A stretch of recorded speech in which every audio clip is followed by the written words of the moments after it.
How you going so far? Thanks for waiting. Yeah, thanks for waiting, man. They just keep you on the line forever. Oh, yeah. Trying to book. Oh, my God. Holy smokes. That's all right. Well, at least we're promoting something good. So I'm pretty excited about your tour. You're coming back to Australia. You're here only I think it was about a year ago. First, I just ask you, how did your last tour of Australia go? Did you enjoy it down under? It was a smashing success, my friend. It really was. And made so many good friends. And I met so many people that have been wanting to see me since 1982. What can I say? It was great. I mean, we had a great show, great shows, and it was.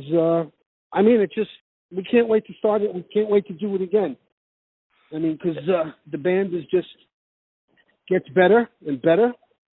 And what can I say? We're working on a new record, and the last record came out last April, and it did fantastic. We're going to do the Hail to England tour, Hail to England record, and we're extremely excited about it. Definitely. Now, speaking about the Hail to England record, I just want to talk a bit about that record, specifically the title, Hail to England. Now, you're from the Bronx in New York. I was just wondering, why is it called Hail to England? Because I heard England really embraced Manowar in the early days. Is that true? Yes, well, that was it. We had recorded this record, and we hadn't done the song yet. And then we were getting all this press from England, from the United Kingdom.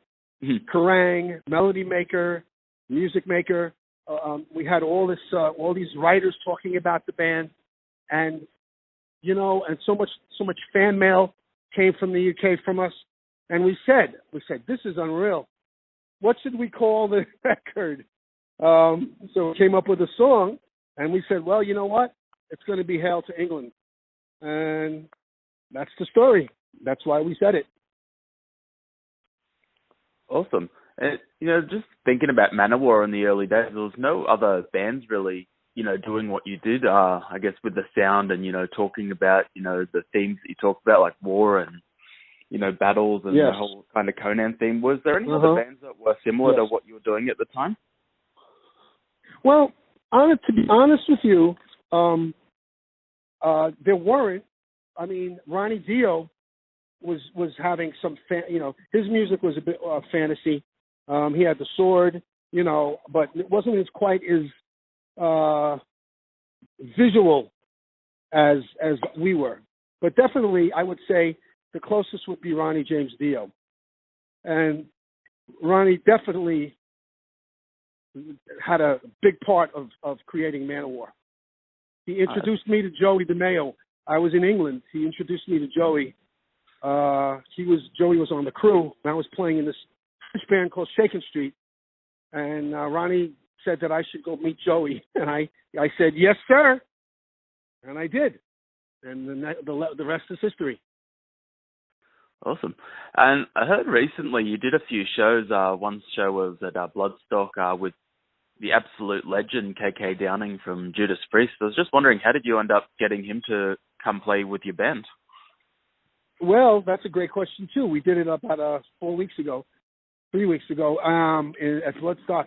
I had a friend, English friend that knew him, that talked to him a lot, and I said, well, we're doing this show. I had the show last year. I got the booking, and I said, why don't you ask him if he wants to come down for a beer?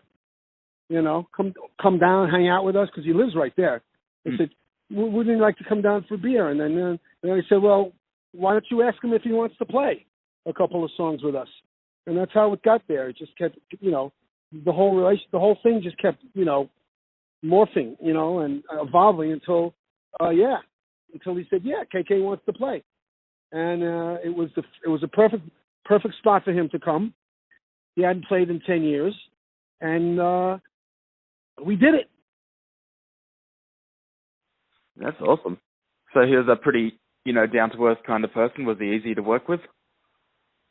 Yes, he was amazing. Listen, I'm going to put you on hold for a second.